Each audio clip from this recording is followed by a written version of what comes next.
María Valverde ganó su primer Goya como actriz con 16 años. Ha rodado un documental que tiene que ver con el Fidelio, la única ópera de Beethoven cuyo parecido con Goya es bastante asombroso.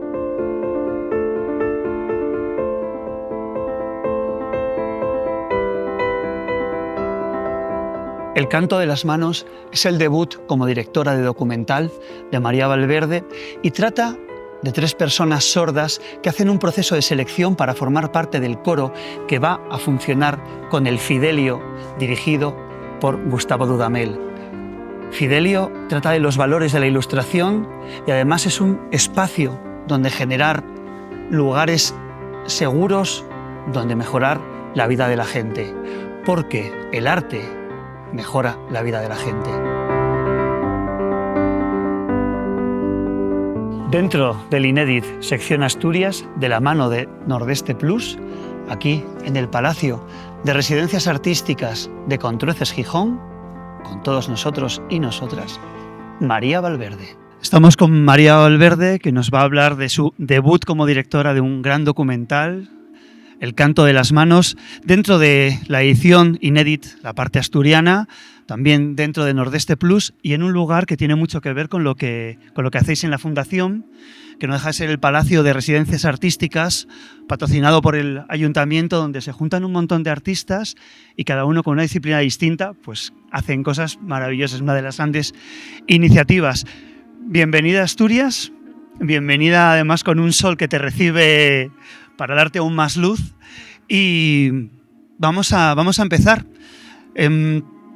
La primera pregunta que te quería hacer, sabéis de qué va el documental, por supuesto, es que me hablases un poco del sistema. El sistema ya recibió un premio Príncipe de Asturias en el 2008, que vino a recibir un jovencísimo Gustavo Dudamel con apenas 26 años, antes de dirigir la Orquesta de Los Ángeles.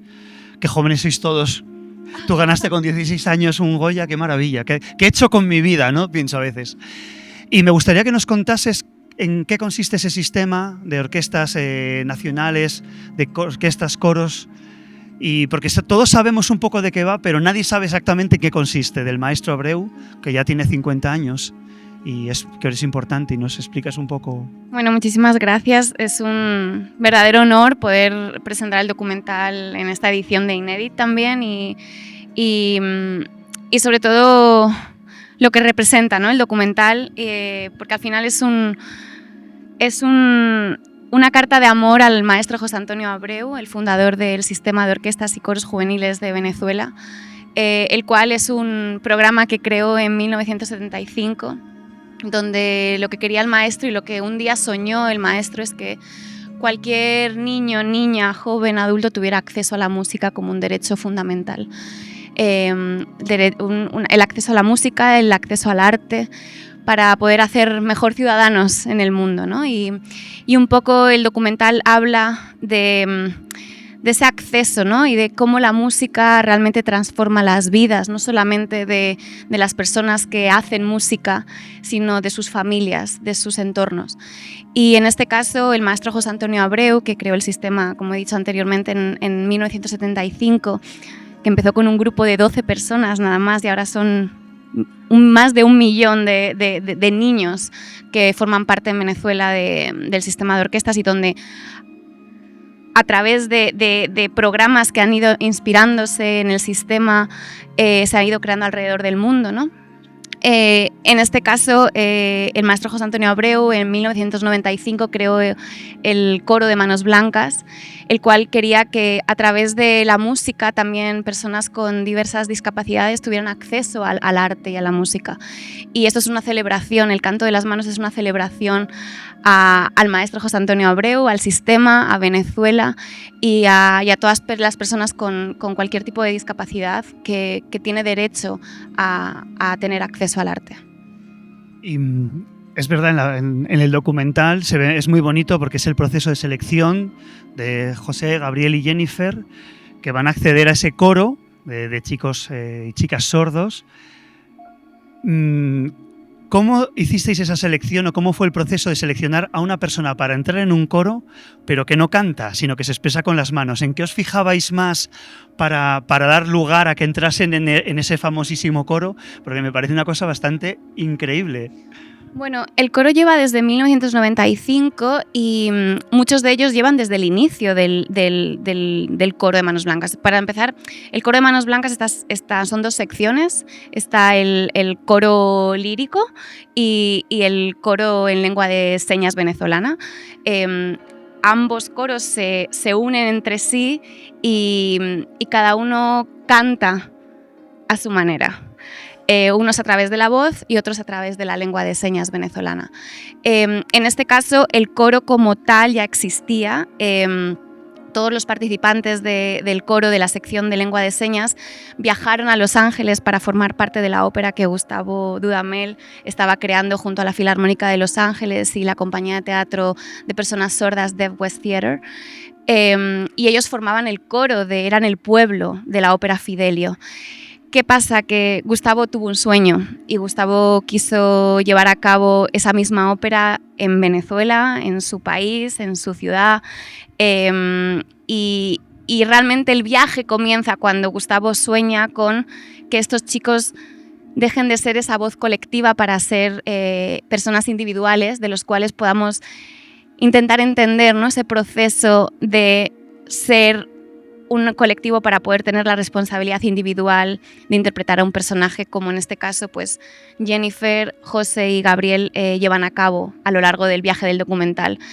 El proceso fue muy natural porque al final nosotros, el equipo del documental, estábamos al servicio de lo que pasaba en la ópera Fidelio y el sueño que Gustavo tenía. Y pues fue mi intuición como directora que desde el inicio escogí a 3 de los personajes que forman parte del documental que sentí que sus historias podían ser representantes, ¿no? Ellos podían ser representantes de lo que las personas sordas viven en su día a día y cómo el arte y la música para ellos es su futuro y es su forma de vida. En esto que cuentas, que es muy interesante, en el documental hay 2 aspectos. Uno son los ensayos, la representación de Fidelio, que es la única ópera que escribió Beethoven, un gran representante, además la obra de los valores de la ilustración, musicalmente es una absoluta maravilla. Pero ¿cómo hacías, que esto me interesa muchísimo, para lograr entrar en las vidas cotidianas de estas 3 personas cuando estaban en Venezuela, en sus casas, en sus comunidades, para no molestarles y que se comportasen de manera natural? No sé si ibas con un gran equipo, había focos, eran cámaras pequeñitas, pero ¿cómo hacías que se sintieran cómodos, además, y cómodas, porque además hablaban en lenguaje de signos, que luego imagino que para el montaje tuvo que ser, fácil no sería? O sea, ¿cómo logras no molestar, digamos? Sí, bueno, ha sido un acto de amor y generosidad por su parte. Fue un proceso, han sido varios años de conocernos, de estar con ellos y sobre todo de que todo el coro, porque ya no solamente Jennifer, Gabriel y José entendieron la misión que teníamos como documentalistas, ¿no?, que estábamos llevando a cabo sus historias. Ellos nos abrieron sus corazones. Fue un acto, como he dicho, de generosidad porque nos teníamos que convertir en personas y en seres invisibles, donde ellos pudieran ser, estar y para poder nosotros desde nuestro lado audiovisual poder captar todo aquello que iba a contar sus historias con la realidad y con la verdad. No fue fácil, sobre todo porque al final, cuando empezamos todo este proceso, empezábamos a grabar en Los Ángeles, donde ellos no estaban en su ámbito natural y donde yo, al conocer sus historias y cuando tuve la oportunidad de entrevistar a todos los miembros del coro que formaron parte del Fidelio en Los Ángeles, fue cuando decidí que Jennifer, Gabriel y José tenían que ser esas personas, esos líderes que nos guiaran en el camino, pero fue cuando entendí y entendimos todo el equipo que el viaje estaba en Venezuela, no comenzaba en Los Ángeles realmente. Y ese viaje fue no fue fácil porque además éramos bastantes de equipo realmente. O sea, al final en Venezuela llegamos a ser 12 personas de equipo, en los cuales con ellos éramos 6 personas, pero que fuimos parte más, éramos una parte más del coro, de sus vidas, pero entendimos durante el proceso de grabación cuáles eran las maneras que teníamos de poder que ellos entendieran que estábamos para ellos. O sea, nosotros teníamos una misión, era contar su historia, no liderar esa historia suya, sino que ellos nos llevaran por sus caminos. Wow. Me gusta mucho porque estás hablando mucho de equipo, estás hablando de colectivo. Y hay una cosa que sí que noto, no solamente en tu documental, sino en otras grabaciones que hay de ensayos, como por ejemplo con Gustavo, que a diferencia de directores a la antigua tipo Toscanini o últimamente pues, Ricardo Muti, nunca se pone por encima de los músicos, sino que logra que cuando lo ves tú sientes que forman parte de un uno, que todos reman a favor, y aparte de extraer la musicalidad de una obra como Fidelio, logra hacer una especie de liderazgo horizontal, si es que eso no es un oxímoron, pero yo sí que lo siento, y no sé si es que últimamente empezamos a ver otro tipo de manera de liderar, no sé tú como actriz también lo que habrás vivido en el cine, o hay un poco de todo, y también me gustaría que me contases aparte de eso, cómo eres tú como jefa o cómo te gustaría ser como jefa dentro de un gran colectivo, ¿no? Pues mira, creo que es algo hermoso que yo he vivido y he visto cómo Gustavo es con la orquesta y con la gente con la que trabaja, ¿no? Y es el verdadero significado de equipo, ¿no? De cómo debería funcionar realmente una comunidad, ¿no? Y también es algo que he aprendido con el coro de Manos Blancas, que lo vivimos todos grabando las audiciones, y es que cuando uno ganaban todos. Y creo que eso al final es la verdadera misión del sistema de orquestas y coros de Venezuela. Algo, por ejemplo, que Gustavo tiene, que es, pues él es el director, ¿no? Pero él fue antes violinista, él es violinista. Entonces, él es ese niño que está tocando el violín antes que siendo el director. Y creo que al final eso es una enseñanza de vida también, ¿no? Lo que una orquesta y cómo pertenecer a una orquesta te hace crecer. Yo no he tenido la oportunidad de ser músico, de crecer en una orquesta, pero es verdad que valoro mucho esa educación que reciben todos los músicos, que es el que al final tiene que crearse una armonía por parte, y todos dependen, tienen una misión dentro de ese trabajo en equipo, ¿no? Y eso es un poco lo que yo como directora he querido llevar con mi equipo. O sea, me gusta hablar en plural porque al final el proyecto es de todos, o sea, y todos tenemos una participación, hemos puesto nuestra semillita, y así es como quiero liderar, ¿no? O sea, quiero liderar formando equipo, que es lo que me ha enseñado el documental y lo que por 4 años hemos estado trabajando y luchando, y no lo puedo concebir de otra manera. Creo que al final uno se tiene como que... O sea, en el trabajo de actriz, o sea, sí que es verdad que formas equipo y eres parte de un... Pero hay otra cosa tan individual también de tu propio trabajo que creo que ahora mismo el trabajo que realice o que he realizado como actriz me ha cambiado mucho la perspectiva después de haber dirigido este documental. Claro. Y hay una cosa también, tú como directora, normalmente, bueno, cuando se rueda una película, ruedas y luego pones la música. En este caso, habrá partes que te haya condicionado mucho la música, y más con el estilo que tiene Gustavo, que es un estilo apasionado, pero nunca se le desparrama el sonido, ¿no? Tiene un punto como que parece que está dándole un punto más, sobre todo en una obra de Beethoven, que Beethoven es el primer compositor de los primeros que empieza a utilizar metrónomo, pero las indicaciones son raras, los Beethoven que hace cada director siempre son muy distintos. Y marca mucho, yo creo que tiene mucho carácter dirigiendo, se le reconoce realmente, con un poco de atención, se reconoce cómo dirige. Y no sé a ti cómo te afectó como directora a la hora de cuando están en los ensayos o la parte que hay de Los Ángeles, cómo te condiciona, cómo te marca en la sala de montaje, porque tiene que ser bastante... O sea, que ahí parece que también está mandando a él un poco, ¿no?, sobre tus imágenes, no lo sé. Sí, a ver, bueno... Beethoven es reconocido, ¿no?, por su música, pero Gustavo en este caso quería celebrarlo por la pérdida de audición, porque al final también Beethoven se convirtió en quien fue gracias a la pérdida de la audición. También por lo que he oído a Gustavo, Fidelio es una ópera que no se lleva a cabo mucho, porque es una ópera muy compleja, tanto para los cantantes como para los músicos. Y creo que al final esa complejidad hace al Beethoven el genio que es. Para mí Beethoven al final en el documental ha sido verdaderamente una excusa para poder contar la realidad de las personas sordas y cuál es lo que estamos haciendo mal las personas oyentes con respecto a la comunidad sorda. Creo que es poner en valor, ¿no?, el trabajo y la necesidad que tenemos que cambiar ciertos parámetros para poder reconocer a la comunidad sorda donde se merecen y donde no lo hemos hecho hasta ahora.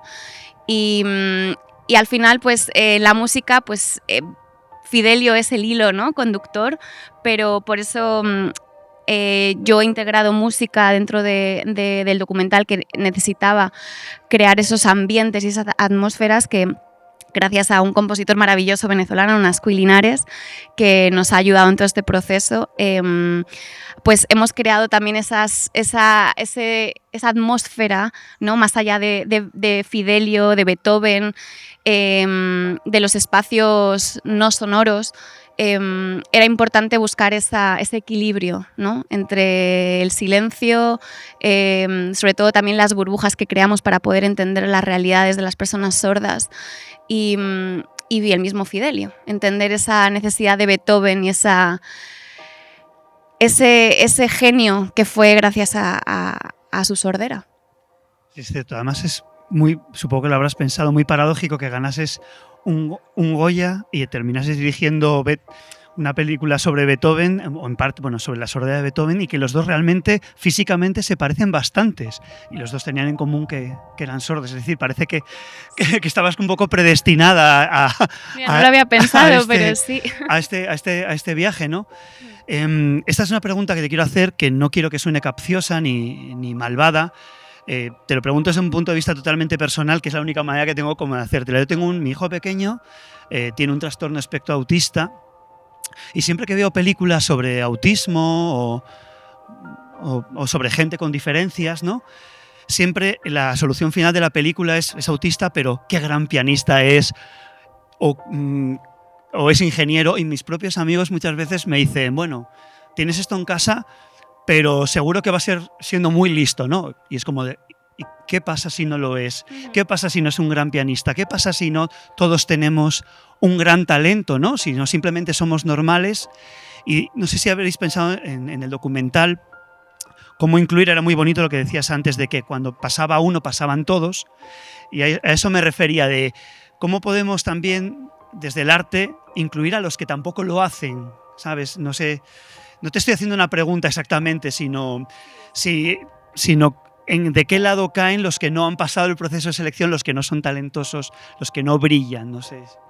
Yo creo que aquí lo más importante es dignificar las vidas, ¿no? Ese ha sido el objetivo del documental y mi necesidad vital de poder dejar para siempre en el documental, ¿no?, dignificar las vidas de estos artistas, que al final la música es su salvación, es realmente su futuro. Y creo que el talento también se trabaja, ¿no? Pero ¿y qué es el talento? ¿Quién es la persona genio? ¿Quién es? O sea, al final todos somos normales, tengamos las condiciones que tengamos, y creo que eso es digno de poder enseñar al mundo también. Creo que al final también hay una cuestión aquí muy importante, ¿no? Y creo que también lidiamos mucho con eso en el documental, y la línea era muy fina, porque el material que teníamos podríamos haber hecho otra historia completamente distinta. Pero el dignificar sus vidas era todo el rato el objetivo que teníamos, y que al final nos ha enseñado que da igual la condición que tengamos, siempre hay un futuro, hay una esperanza, hay una luz, y hay que agarrarse a eso, sea la que sea. Y en este caso para mí era muy inspirador que para este colectivo de personas sordas la música sea su futuro. Y creo que al final esto es el hecho de tener la necesidad de poder formar parte de un colectivo, de la necesidad de poder crear sea lo que sea. Da igual el objetivo, o sea, al final es el camino, ¿no? Y lo que digo de cuando uno ganaban todos, eso es el aprendizaje. Y yo creo que al final, creo que es muy fácil, ¿no? El dar pena, ¿no? Por tener una condición, pero es que creo que hay que obviar eso, hay que luchar por el camino, ¿no? Y por la necesidad de formar parte de algo ese es el futuro realmente, no el objetivo. Totalmente de acuerdo. No te queremos entretener muchísimo más. Yo estoy feliz. Pero voy a hacer 2 o 3 preguntas más. Una de ellas tiene que ver también con... No sé si a ti como directora vivimos en una sociedad que prima mucho el ojo, prima la vista, después quizás el oído y muy poco el tacto, pero es verdad que la música no dejan de ser ondas o vibraciones. Hay una parte muy táctil. Tenía una amiga sordomuda que iba a las discotecas, se ponía al lado del bafle y simplemente con el movimiento de los graves bailaba y bailaba muy bien. Es que las personas sordas bailan muy bien, porque tienen... la música, el ritmo va más allá de lo sonoro. Es que creo que lo sonoro es algo que termina siendo muy básico. Nos quedamos en una primera impresión y el sonido, la música, va mucho más allá, que es un poco lo que intentamos explicar en el documental. Y es verdad que las personas sordas bailan muy bien. O sea, los chicos del coro bailan salsa, vamos, mejor que cualquier venezolano. O sea que... Sí, y para ti representar esas partes de silencios, esa parte de tocar, por ejemplo, tocar el pecho de un cantante cuando está pasando el aire, no sé, como directora, el reto que tuvo que ser, pero me parece dificilísimo. No es algo... No, además ha sido un aprendizaje durante el documental. O sea, realmente hemos ido conociendo un poco... la vida de estas personas, de Jennifer, Gabriel y José, gracias a lo que ellos han ido experimentando en los ensayos de la creación de la ópera Fidelio. Y hay un momento mágico, como dices, en el documental donde Jennifer tiene la oportunidad de tocar a la cantante que hace en su personaje de Leonora, cómo ella interpreta la música vocalmente y oralmente, y entonces es cuando Jennifer empieza a entender qué es lo que ella tiene que poner a la hora de hacer de designar. Entonces es un momento mágico del documental donde las personas oyentes entendemos que la música es mucho más que lo que estamos escuchando, y ese momento de Jennifer de comprensión, de poder ella entender cómo va a realizar su Leonora a través de las vibraciones de la cantante, es un momento mágico. Supongo, además, como una criatura que te ha costado tantísimo tiempo parir, porque sí, son muchos años y esos proyectos desgastan. No sé si será posible pedirte que nos digas alguno de tus momentos o algún momento favorito que tengas del documental, o es imposible. Bueno, es que para mí el documental ha sido más verdaderamente una misión de vida. Los vínculos que hemos generado con los miembros del coro va más allá de lo laboral, es una misión de compañeros, de entender y de poder llevar su arte hacia el mundo, ¿no? De poder mostrarlo y de que sean realmente representantes y que sean inspiraciones para otras personas sordas y para otras personas de diferentes colectivos, los cuales encuentren en la música o en el arte su misión también. Me quedo con muchos momentos del documental. Tuvimos la oportunidad de vivir el parto de la mujer de Gabriel, de poder luchar por los derechos de esa mujer para poder dar a luz con un intérprete, cosa que muchas de las personas sordas no tienen ese privilegio, ya no en Venezuela, sino en muchas partes del mundo. Cosas que encuentras que dices, no solamente un documental va más allá de lo visualmente que se queda para siempre, ¿no? Es de la experiencia que hemos vivido todas las personas del equipo, ya no solamente yo como directora, sino mi directora de fotografía, mi productora. Nos ha cambiado la percepción de cómo queremos seguir trabajando y cuál es verdaderamente la misión que tenemos los artistas de poder cambiar el mundo. Y ya para despedirnos, después de esto que nos has contado, es que muchísimas gracias. Enhorabuena además. Por tanto, ¿el arte nos hace mejores? Absolutamente. El arte tiene que ser nuestra vida y nuestra razón. Pues muchísimas gracias. Gracias. Un placer tenerte. Os invitaría a hacer preguntas, pero sé que tiene otra cosa ahora y aparte lo he explicado también que las preguntas serían de más. Así que nada, muchísimas gracias de verdad por acudir al Enedit, al Nordeste, por estar aquí en Gijón y espero que comas mucho bien y que no te llueva. Muchísimas gracias, María. Gracias de corazón.